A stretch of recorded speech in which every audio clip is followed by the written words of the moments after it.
Hello friends, welcome to Bengal equation. যেহেতু PSC question repeat করে, তাই মিসেলেনিয়াস 2026-এর প্রস্তুতি ভালো করার জন্য তোমাদের পূর্ববর্তী বছরের প্রশ্নগুলো খুব ভালো মতো রপ্ত করে নিতে হবে। আমি এর পূর্বে মিসেলেনিয়াস সায়েন্সের 2023, 19, 18 এবং 12-এর প্রথম হাফের কোয়েশ্চেনগুলো করিয়ে দিয়েছি এবং এখন আমি দ্বিতীয় হাফের কোয়েশ্চেন করাচ্ছি। এছাড়া ম্যাথামেটিক্স এবং জিএস সেকশনেরও প্রশ্ন উত্তর তোমাদেরকে করিয়েছি।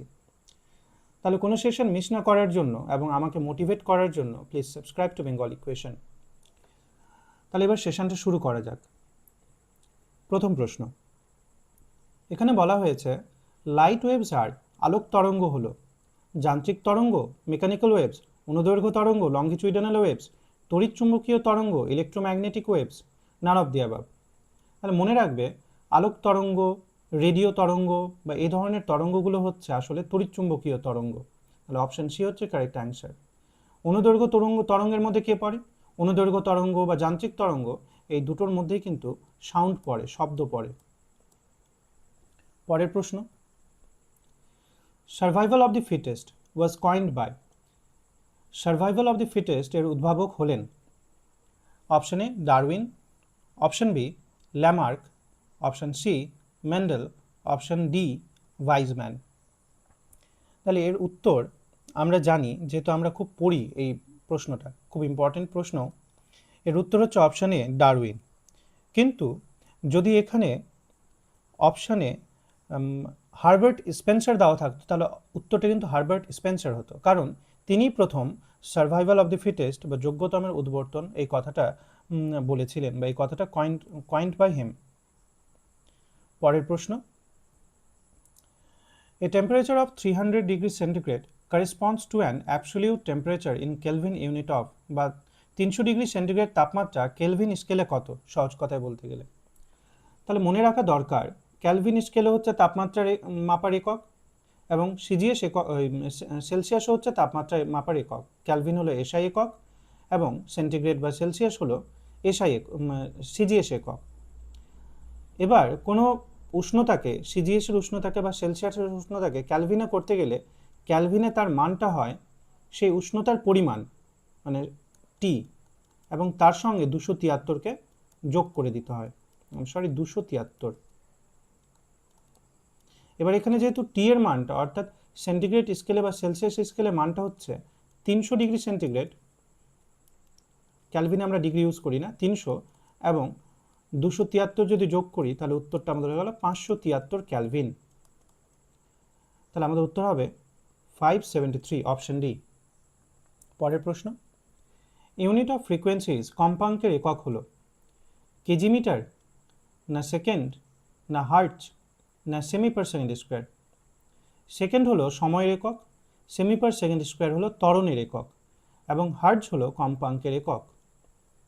পরের প্রশ্ন, হিমোগ্লোবিন হচ্ছে একটি কপার যৌগ, কোবাল্ট যৌগ, ম্যাগনেসিয়াম যৌগ, আয়রনের যৌগ। তাহলে এর উত্তর হচ্ছে অপশন ডি, হিমোগ্লোবিন হলো আয়রনের যৌগ। হিমোগ্লোবিনের ভিতরে আয়রন যুক্ত থাকে, এবং সেই আয়রনটা আমরা যে অক্সিজেন গ্রহণ করি সেই অক্সিজেনের সঙ্গে বন্ধন তৈরি করে অক্সিহিমোগ্লোবিন তৈরি করে এবং অক্সিজেন বহন করতে সাহায্য করে। পরের প্রশ্ন, name the telescope from NASA that recently discovered 26 new planets. এটা আসলে 2012 কারেন্ট অ্যাফেয়ার্সের মধ্যে পড়ছে, তবুও এর প্রশ্নটার উত্তর আমাদের জানা দরকার কি নাসার যে টেলিস্কোপের মাধ্যমে সাম্প্রতিককালে 26টি নতুন গ্রহের সন্ধান পাওয়া গেছে তার নাম কি? তাহলে Galileo telescope, Copernicus telescope, Kepler telescope, Bose telescope. এর উত্তরটা হচ্ছে কেপলার টেলিস্কোপ। কেন জানা উচিত এই কোয়েশ্চেনটা? এই স্ট্যাটিক জিকে হিসেবে জানা উচিত কি কেপলার টেলিস্কোপ আমাদের ব্রহ্মাণ্ডের যতগুলো এক্সো প্ল্যানেট আছে তাদেরকে খুঁজতে সাহায্য করে। পরের প্রশ্ন, pressure cooker works on the principal of. Pressure কুকারের কার্যপ্রণালী যে নীতির উপর নির্ভরশীল তা হলো চাপ বৃদ্ধিতে স্ফুটনাঙ্কের বৃদ্ধি, চাপ বৃদ্ধিতে স্ফুটনাঙ্কের হ্রাস, চাপ হ্রাসে স্ফুটনাঙ্কের বৃদ্ধি, বা উপরের কোনোটি নয়। মনে রাখতে হবে প্রেশার কুকারের প্রেসার কুকার চাপ বৃদ্ধিতে স্ফুটনাঙ্কের বৃদ্ধি এই নীতির উপর নির্ভর করে তৈরি করা হয়। কোনো তরলের উপর যদি আমরা চাপ বৃদ্ধি করি তার স্ফুটনাঙ্ক বেড়ে যায়। এবার প্রেসার কুকারে আমরা ঢাকনা লাগিয়ে দিই এবং বাষ্প বেরোতে দিই না, যার ফলে সেই প্রেসার কুকারের ভিতরের চাপ বেড়ে যায় এবং সেই প্রেসার কুকারের ভিতরের জলের স্ফুটনাঙ্ক অনেকটা বেড়ে যায়। নর্মাল চাপে অর্থাৎ 1 অ্যাটমসফিয়ার চাপে জলের স্ফুটনাঙ্ক হচ্ছে 100 ডিগ্রি সেন্টিগ্রেড 1 ATM চাপে, কিন্তু প্রেসার কুকারের ভিতরের চাপ প্রায় 2 ATM হয়ে যায় এবং জলের স্ফুটনাঙ্ক প্রায় 120 ডিগ্রি সেন্টিগ্রেড হয়ে যায়। অর্থাৎ প্রেসার কুকারের ভিতরের জল 120 ডিগ্রি সেন্টিগ্রেড উষ্ণতায় ফুটতে শুরু করে, যে উষ্ণতাটা খুব বেশি। এই উষ্ণতা বেশি হওয়ার কারণে প্রেসার কুকারের ভিতরের খাবার খুব তাড়াতাড়ি সিদ্ধ হয়ে যায়। পরের প্রশ্ন, which of the following is a scalar quantity? নিচের কোনটি হলো স্কেলার রাশি?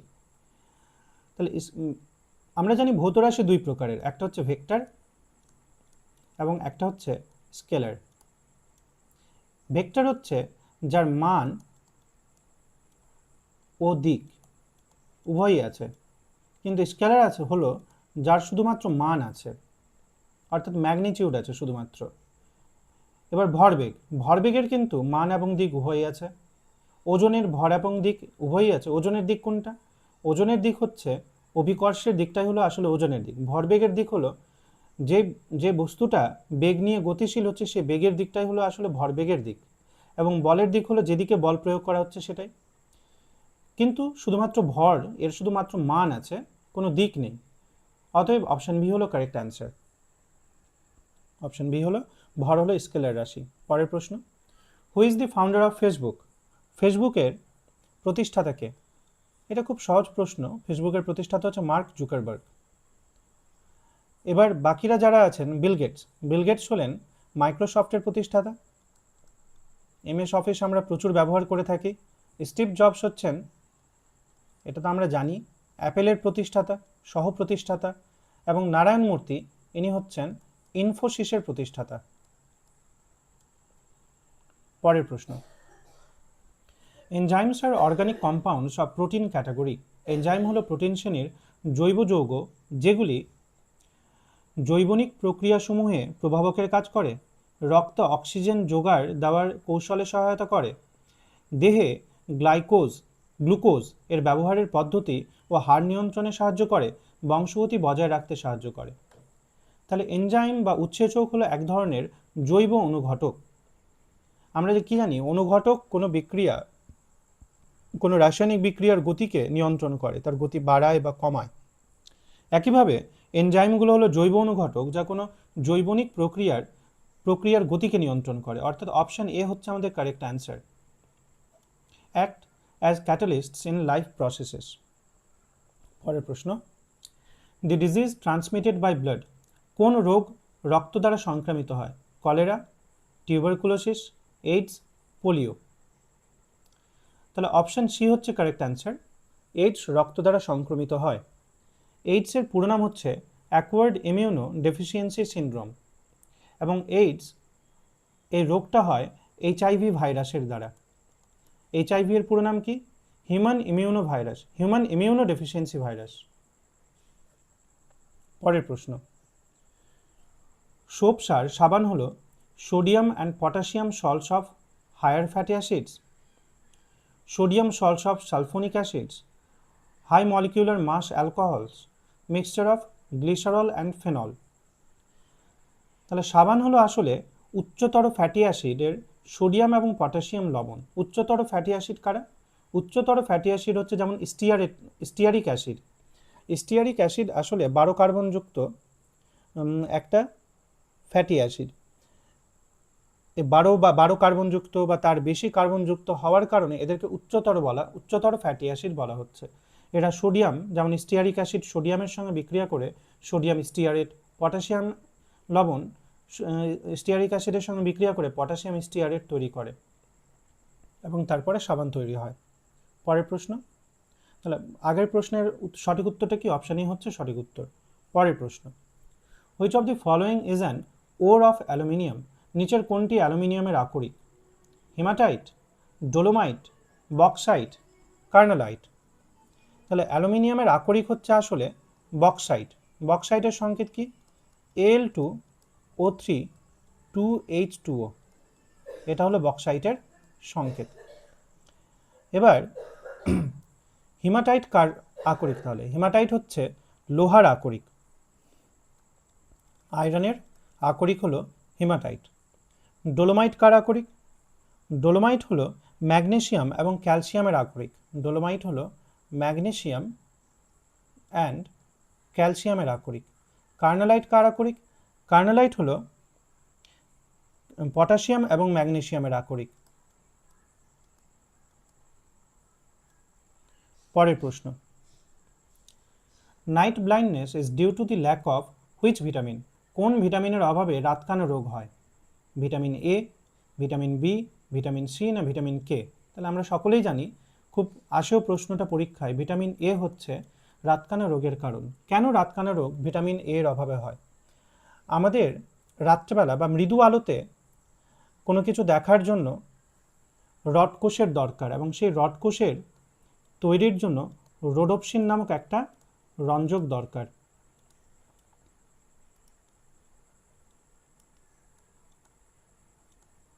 এই রোডোপসিন নামক রঞ্জকটা তৈরি হয় ভিটামিন এ এর হেল্পের মাধ্যমে, এবং ভিটামিন এ এর ঘাটতি হলে রোডোপসিনের ঘাটতি ঘটবে, যার ফলে রডকোষ ঠিকঠাক তৈরি হবে না এবং আমরা মৃদু আলোতে দেখতে পাবো না, অর্থাৎ রাতকানা রোগ হবে। পরের প্রশ্ন, how many Times is chlorine gas heavier than air? Chlorine gas বাতাসের চেয়ে কত গুণ ভারী? এবার কোনো গ্যাস অন্য কোনো গ্যাসের চেয়ে কত গুণ ভারী সেটা জানার জন্য আমাকে কি করতে হবে?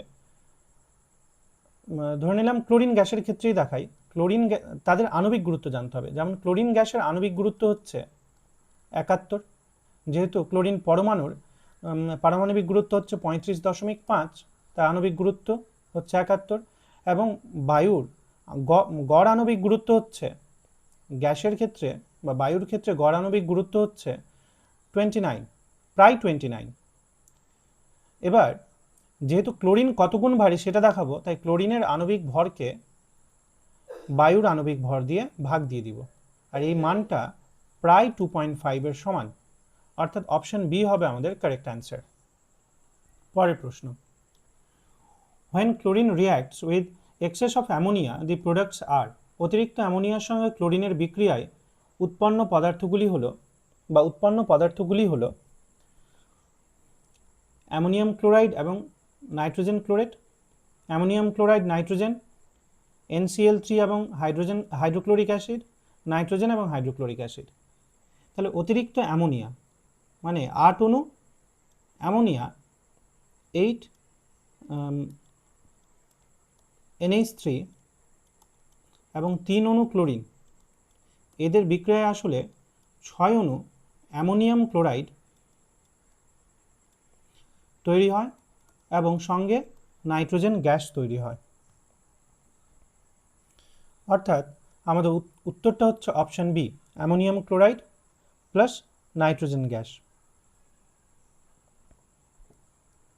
পরের প্রশ্ন, which disease causing germ is born by Anopheles mosquito? Anopheles মশা কোন রোগের জীবাণু বহন করে? Dengue, encephalitis, malaria, filaria. ডেঙ্গুর জীবাণু বহন করে এডিস মশা, এনকেফেলাইটিসের জীবাণু বহন করে কিউলেক্স মশা, ফাইলেরিয়ার জীবাণু বহন করে কিউলেক্স মশা এবং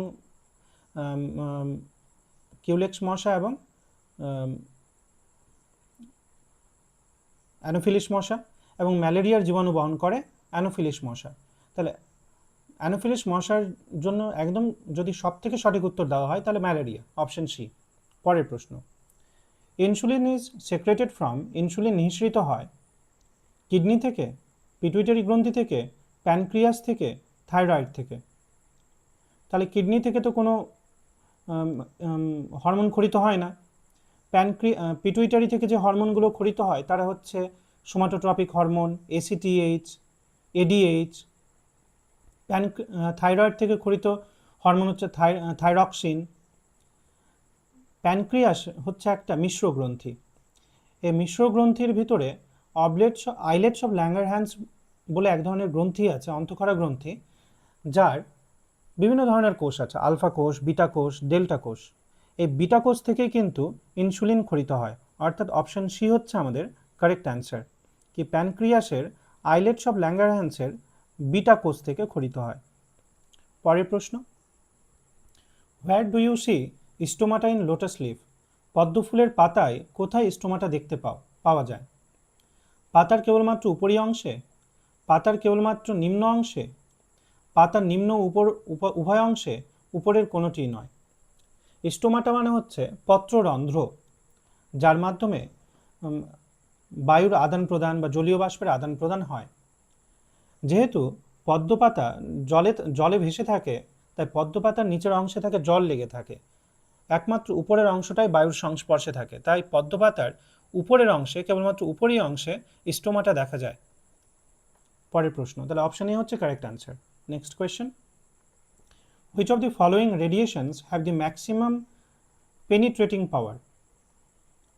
খুব ইম্পর্টেন্ট কোয়েশ্চেন। আমরা দেখলাম মিসেলেনিয়াস 2012 এর ফার্স্ট হাফেও এই কোয়েশ্চেনটা ছিল এবং সেকেন্ড হাফেও সেম কোয়েশ্চেন দেওয়া হয়েছে।